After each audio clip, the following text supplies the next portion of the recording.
Nous allons rapidement dans cet épisode apprendre à mettre en place le CSS. Certainement que vous posez la question de savoir c'est quoi exactement le CSS. Et donc c'est le CSS qui va nous permettre de choisir la couleur de notre test, la police qu'on va utiliser sur notre site web. Et c'est lui qui va nous permettre de définir la taille du test, les bordures et le fond, etc. Donc dans un fichier HTML, nous avons trois possibilités ou bien trois endroits différents où nous pouvons écrire notre CSS. Très bien. Premièrement, dans une balise. Deuxièmement, dans la balise head, ici. Et troisièmement, dans un fichier externe où nous allons créer carrément un fichier avec une extension CSS. Donc, nous allons commencer par écrire notre CSS directement dans une balise. Supposons qu'on aimerait, d'accord, afficher les informations de notre liste en bleu.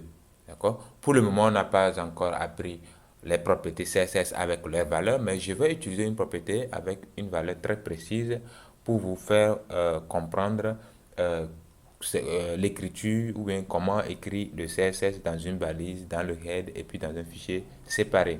Donc, on aura d'autres épisodes où nous aurons tout le temps d'expliquer vraiment les propriétés CSS, comment écrire les propriétés CSS et comment affecter les valeurs à ces propriétés-là.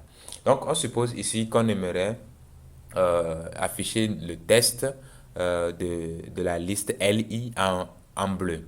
Donc, si nous essayons de regarder le résultat qu'on a actuellement, qu'est-ce qu'on a? Tout est en noir. Donc, 1, 2, 3, 4, HTML, CSS, JavaScript, PHP sont tous en noir. Et là, je veux que ce test-là s'affiche en bleu. Et pour le faire, qu'est-ce que je vais faire?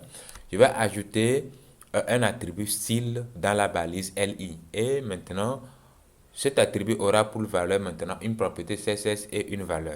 Et donc ici, je vais ajouter propriété color, deux points maintenant, la valeur, je vais mettre blue. Et je mets point virgule à la fin. Retournons actualiser notre page et voilà ce qu'on a comme résultat. Il y a le HTML qui est affiché en bleu. Très bien.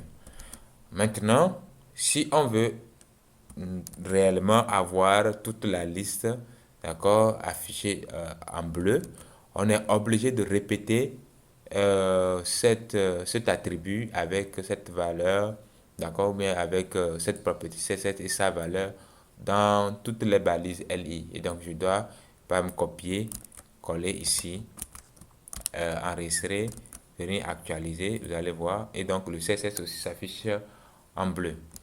Cela signifie que si nous avons 1000 LI sur notre page et on aimerait que ces 1000 LI là s'affichent en bleu, on va répéter ce qu'on vient d'écrire là 1000 fois.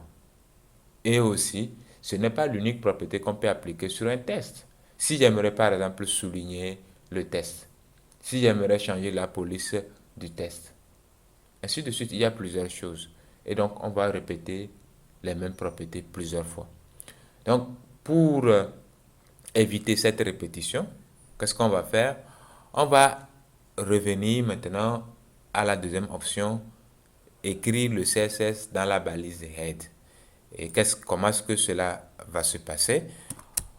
Notre attribut style qu'on a placé dans la balise LI va se transformer maintenant en une balise, ce n'est plus une propriété. Donc, dans la balise head, je vais créer une balise nommée style. Et maintenant, dans cette balise style, je vais utiliser un sélecteur. C'est un terme aussi qu'on va comprendre. Donc, un sélecteur, c'est une propriété aussi, d'accord, qui va permettre de dire sur quel élément HTML vous voulez appliquer une propriété CSS. Donc, ici, je dis, c'est sur les LI que je veux appliquer la propriété color avec la valeur blue. Donc, je mets tout simplement H1, c'est-à-dire le sélecteur H1, et double quote, je mets maintenant color blue. Donc, avec cette écriture, je n'ai plus besoin de réécrire tout ceci dans les balises. Voilà, je vais faire ça dans la balise LI. Vu que je l'ai déjà fait ici. Ok, excusez-moi, c'est LI, le de H1. Voilà. Donc, ici maintenant, j'ai dit d'appliquer la couleur bleue sur toutes les balises LI de ma page, première page.html.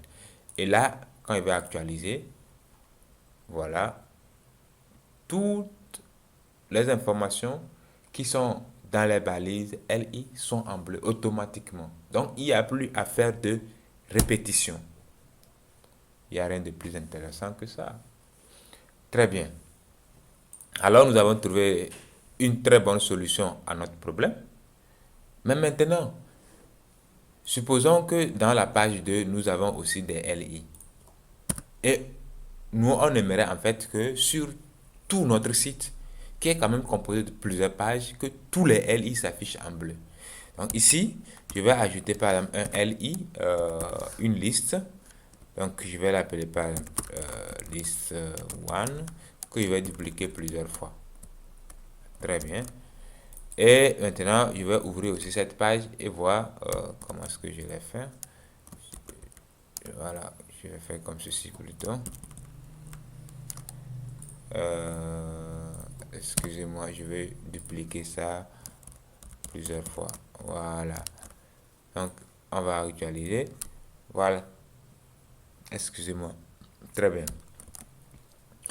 Et là, on voit que les LI sur la page ne s'affichent pas en bleu. Or, on aimerait que tout cela s'affiche en bleu sur toutes les pages. Ça veut dire que si on veut que nos LI s'affichent aussi en bleu sur la page 2, on sera obligé de répéter la même chose, écrire style et revenir ici aussi, écrire LI, accolade, collat, deux points, boulot, point virgule. Et que si on retourne actualiser page 2, on va voir que tous les LI sont en bleu. Ça veut dire que si on a plusieurs, si on a N pages, on sera obligé de répéter tout ça toujours dans la balise head. Ça ne nous intéresse pas. Ça aussi, il y a beaucoup de répétitions à faire, vu que nos sites web sont généralement composés de plusieurs pages.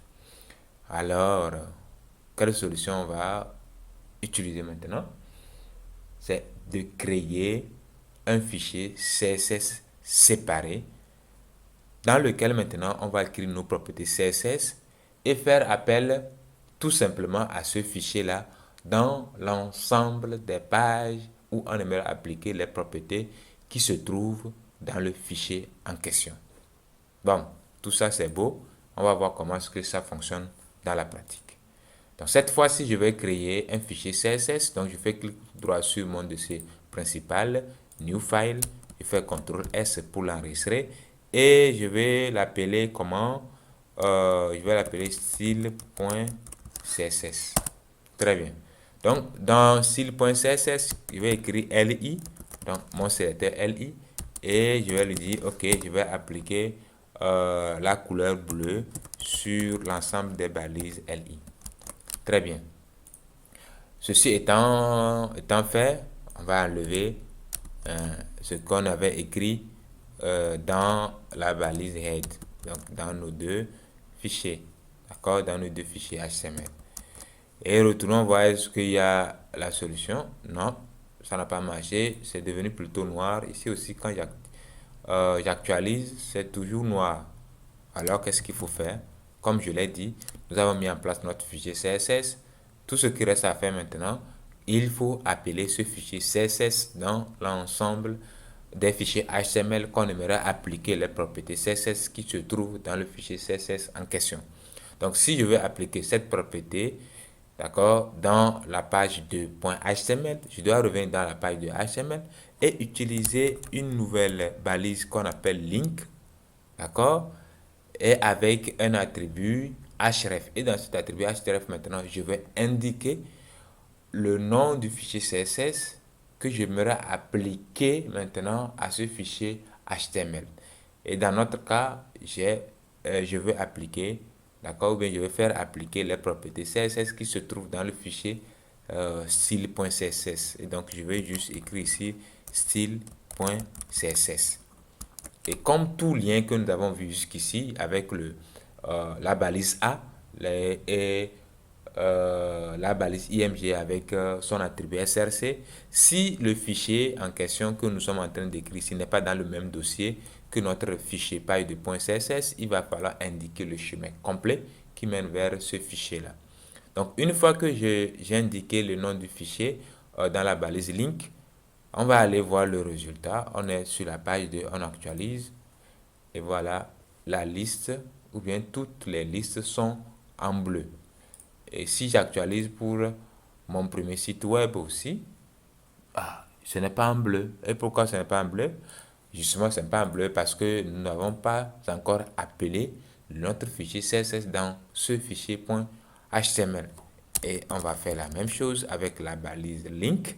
Et dans cet attribut maintenant href de la balise link, on va indiquer le fichier CSS qu'on veut appliquer là-bas. Ça veut dire qu'on peut avoir plusieurs fichiers CSS et dans chaque maintenant fichier HTML, on appelle le fichier qu'on aimerait appliquer.